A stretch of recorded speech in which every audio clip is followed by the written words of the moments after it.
Hey guys, my name is Brian Littlefield.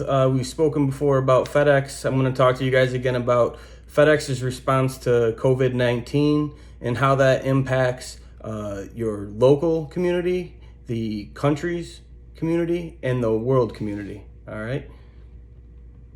So, in these tough times, it's my opinion that FedEx is one of the most important private businesses that we have in America. You know, outside of healthcare, they may be the largest participant in the war on COVID-19.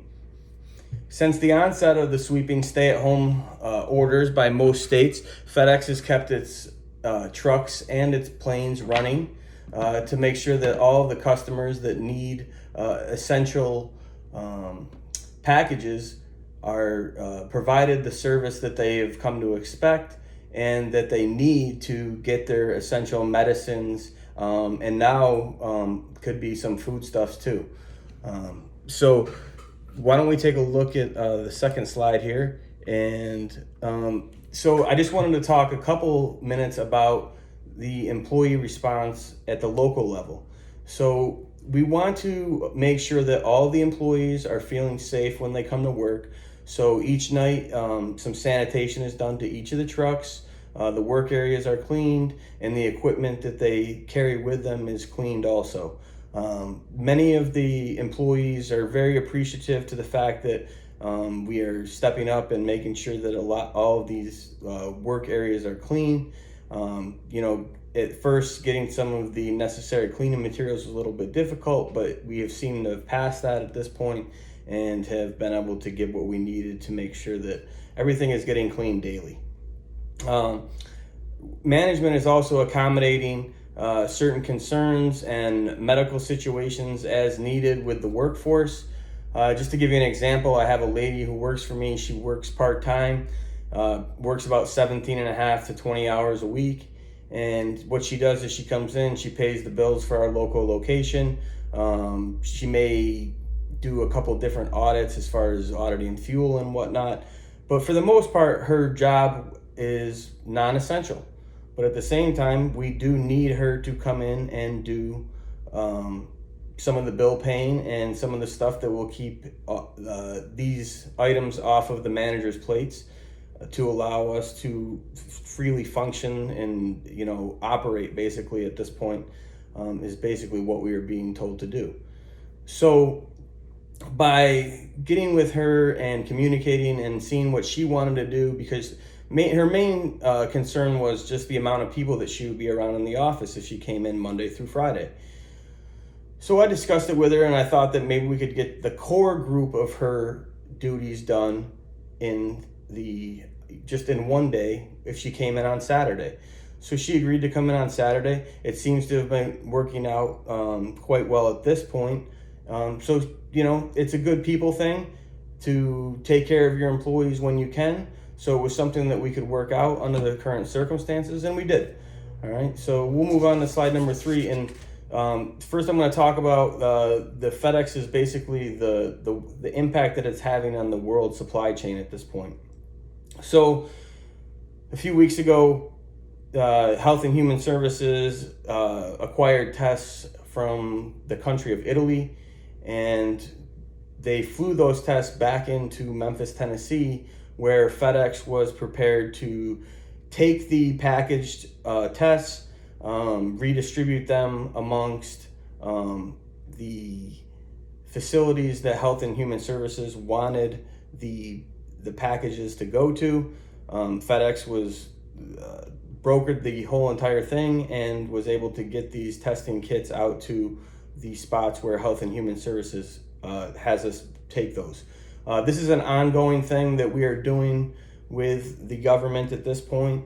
There's a wave of testing kits that is coming in weekly for us to distribute to the facilities that need them in the hot spots around the country as we come about them.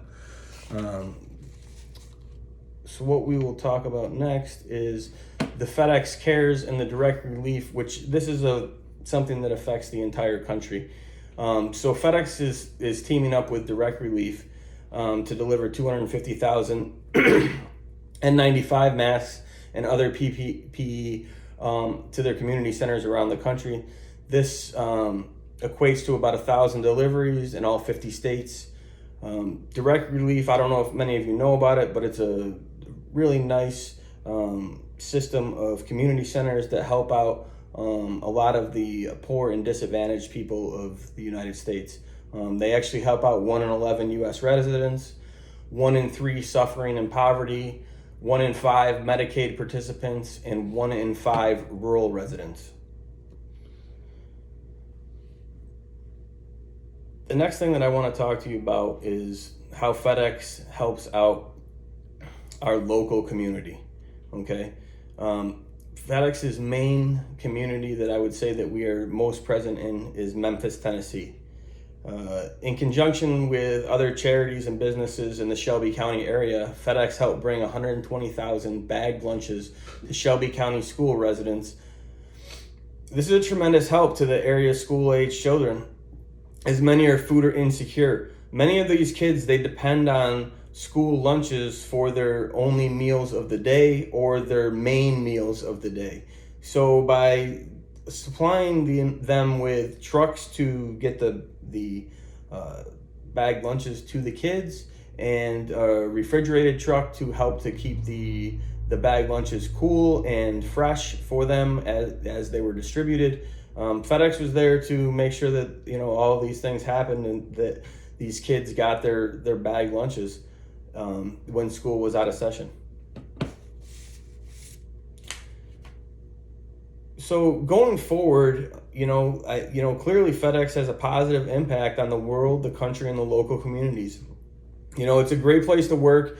It's a great place to see us help and use our resources and assets to help with all of these different situations around the world pretty much quicker than any other organization can respond to these disasters. We are running flights constantly, 24 hours a day, and we always have the capability to use our assets to improve communities around the world. I like to say to our employees and preach the people service profit, which is a core part of FedEx's mission.